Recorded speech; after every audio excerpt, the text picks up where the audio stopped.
Aujourd'hui, on va voir comment on démonte une roue arrière de booster.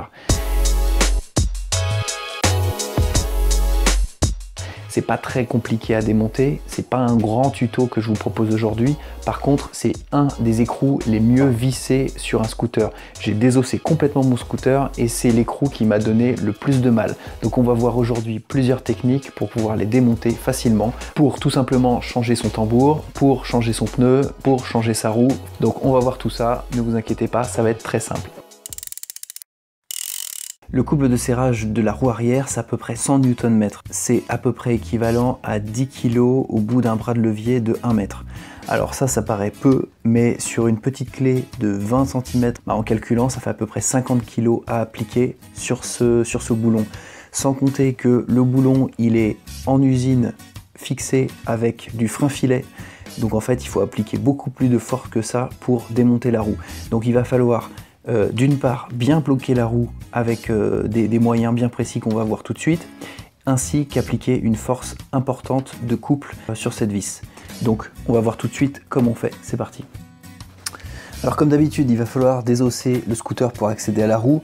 On va pour ça enlever le cache, donc le carénage arrière, ainsi que le pot d'échappement. Pour plus de détails, je vous invite à aller voir ma vidéo sur le variateur pour enlever tout ce qui est carénage, et ma vidéo sur comment débrider un pot d'échappement pour l'enlèvement du pot. Voilà, on va faire ça en vitesse pour ne pas perdre plus de temps pour ceux qui ont déjà vu ces vidéos.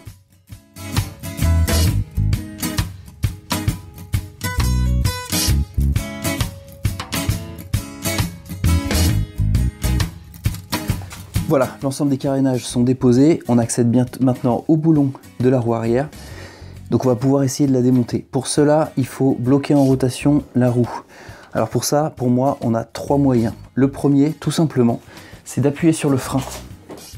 Voilà, et d'utiliser après une clé pour démonter. Donc c'est la première méthode qu'on va voir. Pour laisser appuyer sur le frein, ce qu'on peut faire, c'est utiliser une sangle.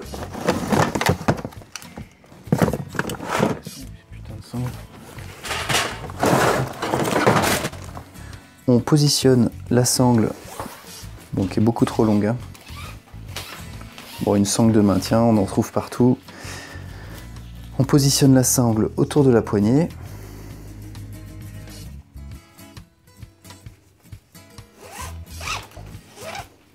Voilà.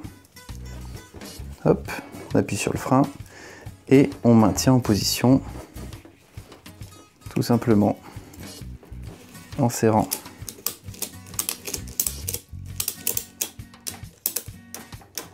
Voilà, en serrant bien. Une fois que la sangle est en position, on prend notre clé de 22 et on dévisse la roue. Alors déjà, on la fait basculer vers le bas et on dévisse. Voilà.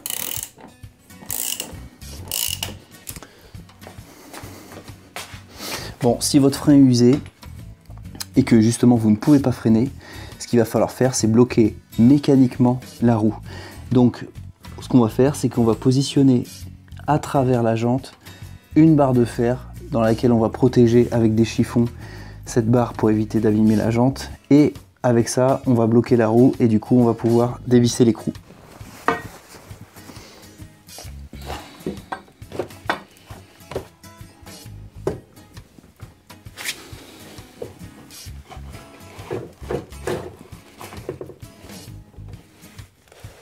Voilà. Alors ce que vous pouvez faire, c'est le faire facilement avec votre U, votre antivol. Mais bon, quand c'est le seul moyen, quand le frein ne fonctionne pas, il faut bien y aller. Hein.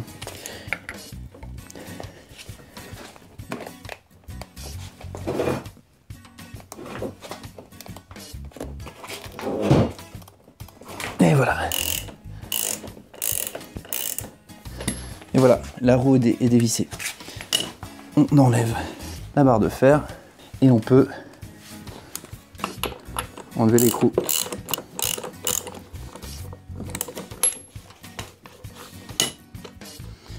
On retrouve bien l'écrou, la rondelle et la roue. Et on accède à la mâchoire du tambour de frein qu'on pourrait éventuellement changer dans un autre tuto. pour la remise en position, c'est très simple. On enfile la roue sur l'arbre cannelé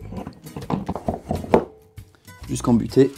On repositionne la rondelle et je vous encourage à repositionner l'écrou, mais cette fois en mettant du frein filet.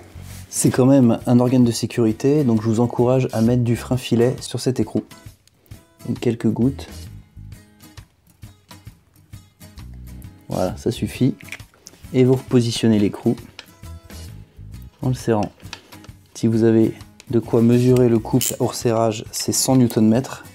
Sinon, vous appliquez un serrage assez franc. Mais avec le frein filet, bon, ça risque rien. Voilà, donc vous appliquez l'une ou l'autre des méthodes.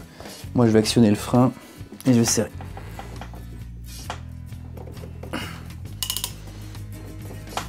Voilà, la roue est repositionnée.